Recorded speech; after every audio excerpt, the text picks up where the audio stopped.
My name is Jeanette Lazam, and I, along with Stella and Emil, composed a team, as she said, from the KDP, or the Union of Democratic Filipinos. My last year in this hotel was the year we were evicted. And it's taken me this long to come to terms with it. It was a very heart-wrenching struggle that everyone who participated, whether it was a day, a minute, or a second, or 10 years, it was very heart-wrenching. And I finally was able to write something that kind of like opened me up again and made me want to come back to the International Hotel. So I will be working with Evelyn to look down at the roster, the list of people who lived here, and to make sure that their names are spelled correctly, and most of all, to make sure that their names are on there. Because everyone who lived here, everyone who worked here, everyone who participated in the community struggle to save the International Hotel has a right to be on that roster. So I have this, excuse me, I have this work that I did. So please bear with me. It's called Walls and a place called Manilatown. It's difficult to imagine the old International Hotel.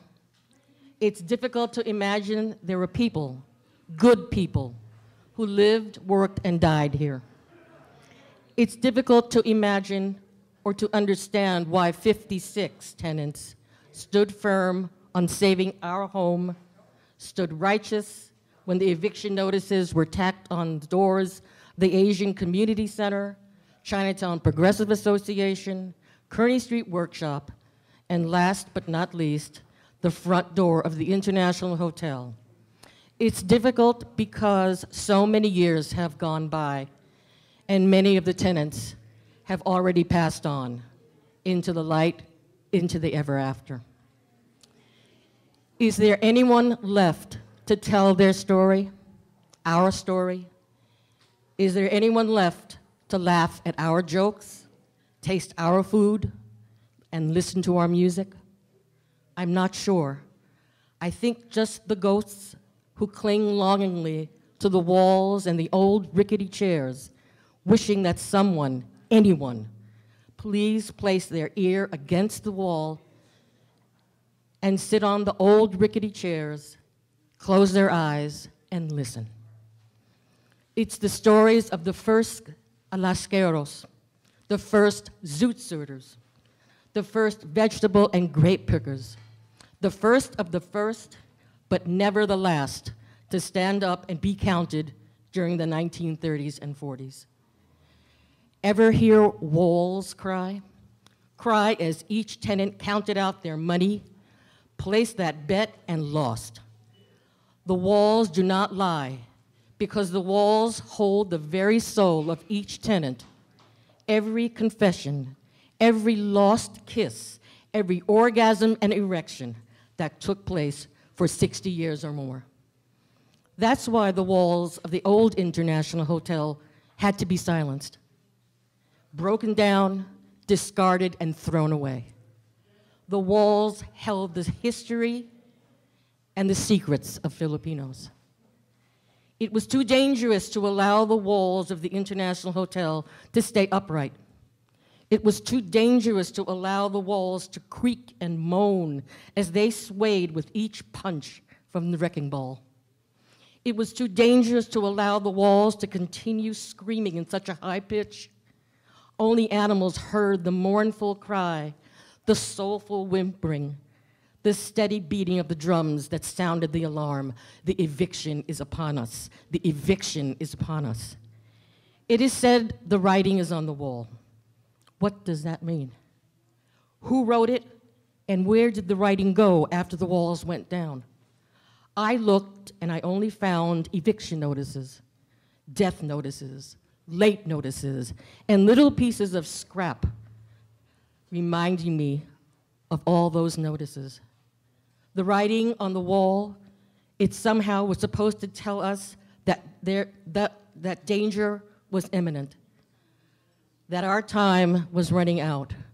Where should we go to save our walls and our soul?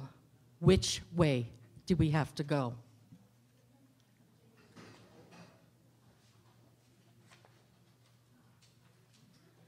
I looked outside and I found the mural wall. It told me to stand up and fight, to block the negative and punch with the positive. The mural sweated tears of blood for me. It cried every night someone placed a lit match too close to the open stove where flames grew higher, brighter, and tighter as each dying ember. But I turned away from the mural wall because it reminded me of what I was supposed to do: save the International Hotel. I lay in my room, room 203. I watch the small roaches scramble around when the light turns on. They are crawling up my wall and vanishing into thin air. Why can't we as tenants climb up a wall and vanish into thin air? Why? The roaches got to live. Why can't we? Are our lives valueless, so valueless, that we can disappear in the crumbling walls of an eviction? I unlock my door. I walk down the hallway to my room. I walk as if I am blind, clinging to the walls in the hallway, touching each dent in the wall, smelling each faint odor of perspiration mixed with the smell of food. I touch each layer of sheetrock that has chipped with pain and anguish. Where once a smooth wall existed, I know I am near my room. I unlock my door to find comfort. I find comfort tied with ribbons of warmth and gentleness. I find warmth and gentleness engulfed in laughter and torrents of smile after smile. I'm at home in my room in 203 in the International Hotel. I wish to stay in my room, room 203, that looks out onto Kearny Street. I am one of the lucky ones whose window does not face a brick or a light well or a stoop or another window. I have light and I have sun, and I hear the noise of cars and trucks and motorcycles. I hear different Chinese dialects spoken. I hear Tagalog, I hear Cebuano, I hear Ilocano. I hear them all, and yet I am at peace with the world in my room in room 203. The hallway outside is dark. Someone forgot to change the light bulb. I don't care because I know how many footsteps it takes to reach the staircase, the toilet, and the shower room, and the end of the hallway where all our dreams have gone to die. I know because I hear the walls whispering, those broken dreams. Dreams of striking it rich in Alaska, the Imperial Valley, Stockton, Delano, and finally Reno. And that's my telephone, no. The only things that are truly broken, say the whispering walls, are the lives. Broken because we believed too much and too late in the American dream. Now we are too old even to remember what happened, too feeble to forget the past because we could only see shadows now, and we are too physically weak to dance the tango. But I don't have to tell you that the walls remember it all. Remember the nights of constant watch, listen, and learn. During the fall, winter, the walls gave us comforting heat. They shielded us from the rushing rainfall, the blustery wind that swept down Kearny Street. The walls guarded us from intruders who would otherwise strike the first blow to leave us homeless. The walls engulfed us with stories of years of past who lived here, why and where. The walls sometimes grew tired and weary of all the tall tales, misguided love, hands lovingly touched by the grace of God, and silent stares of the old men passing through the night. But in spite of this, the walls remained steadfast and upright. In the spring and summer, we were held in by the glowing heat of the walls. We laid down on our beds, sweat and perspiration dripping from our bodies that made puddles of memories at the base of our feet. The walls grew hotter and hotter as each summer month descended upon us, choking the life out of the tenants, for the heat reminded us of the Philippines, a distant land that many had forgotten by then. The walls wailed in sorrow, in deep chords of aching pain, as we, the tenants, were removed one by one. They no longer were strong enough to keep the outsiders out and the insiders in.